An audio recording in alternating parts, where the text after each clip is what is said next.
Welcome to Kushala media.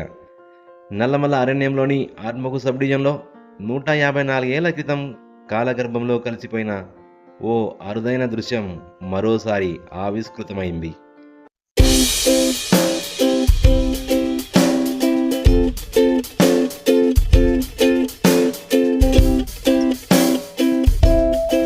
పద్దెనిమిది వందల 70 సంవత్సరంలో నల్లమల్ల ప్రాంతంలో ఒక్కసారిగా ఉనికి కోల్పోయిన అడవి దున్న అంటే ఇండియన్ బైసన్ బహుశా తమ పూర్వీకుల ఆనవాళ్ళు వెతుకుంటూ వెల్గోడు బయలుట్ రేంజ్లలో చక్కర్లు కొడుతూ అటవీ అధికారుల కంటపడింది. బాహుబలి సినిమాలో తాము చూసిన అడవి దున్న ఇక తమ ప్రాంతంలో సంచరిస్తుందని తెలుసుకున్న జంతు ప్రేమికులు, అటవీ సిబ్బంది ఆనందంతో ఉబ్బి తబ్బిబ్బైపోతున్నారు. సుమారు 7 అడుగుల ఎత్తు, 10 అడుగుల పొడవు, దాదాపు టన్ను బరువైన ఈ అడవి దున్నను చూస్తే అడవికి రాజైన సింహం, క్రూర మృగమైన పులి సైతం వెన్ను చూపి పరిగెత్తాల్సిందే, లేకపోతే బైసన్ కొమ్ములకు బలవక తప్పదు.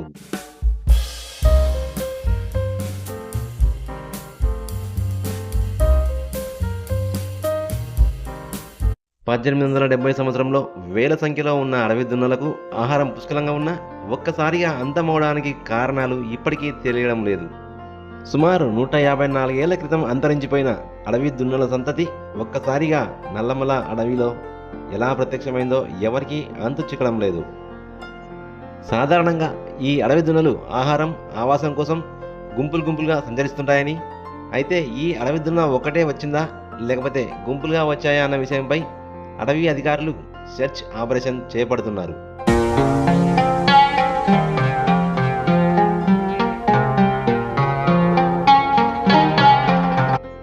ప్రస్తుతం భారతదేశంలో అడవి దున్నల మనుగడ ప్రాంతాలైన పాపికొండలు, కర్ణాటక, ఛత్తీస్గఢ్, పశ్చిమ కనుమల నుంచి ఈ ఇండియన్ బైసన్ వచ్చి ఉంటుందని అడవి అధికారులు అంచనా వేస్తున్నారు. అనుకోని అతిథిలా తమ ప్రాంతంలో ప్రత్యక్షం కావడంతో ఈ అడవి దున్న ఎక్కడెక్కడ తిరుగుతుంది, ఎటువైపు వెళుతుందనే అంశాలను ట్రాప్ కెమెరాలలో బంధించడం, పాదముద్రలు సేకరించడం చేస్తున్నారు.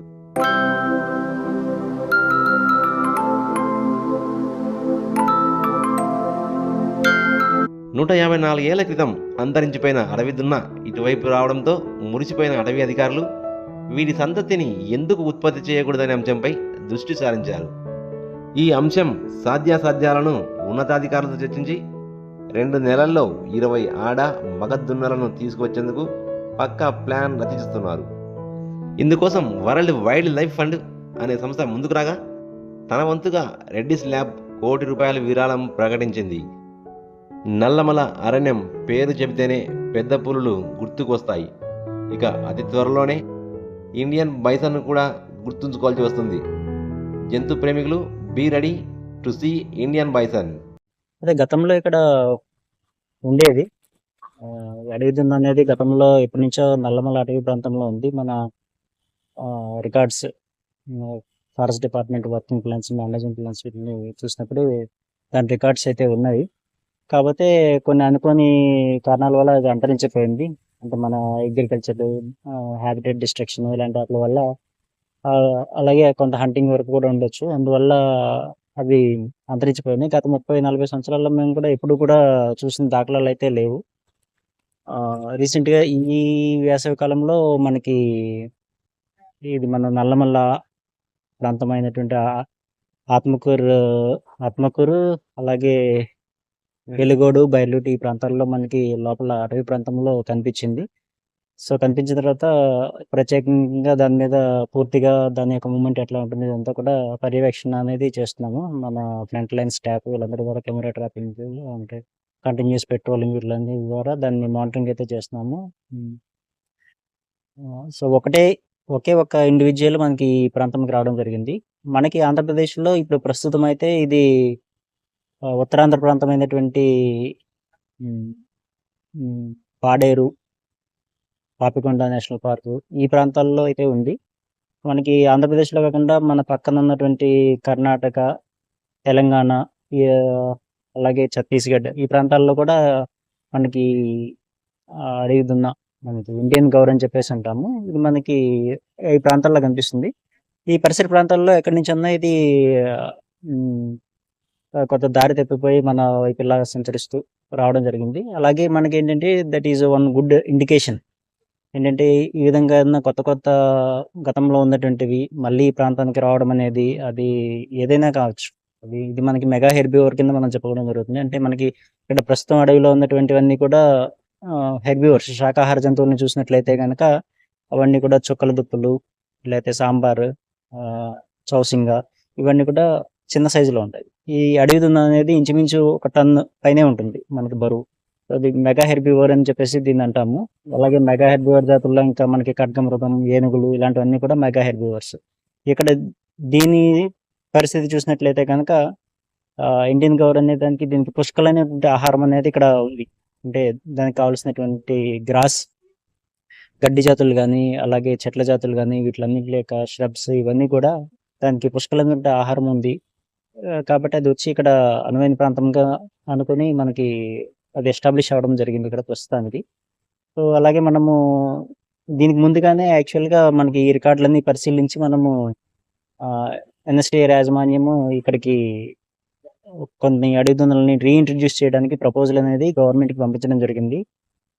గవర్నమెంట్ పరిధిలో ఉంది ప్రస్తుతానికి. ఒక పర్మిషన్ రాగానే మనము వాటిని ఇక్కడ ఇంట్రడ్యూస్ చేయడం జరుగుతుంది. 2-3 నెలల్లో చేయడానికి అవకాశం ఉంటుంది.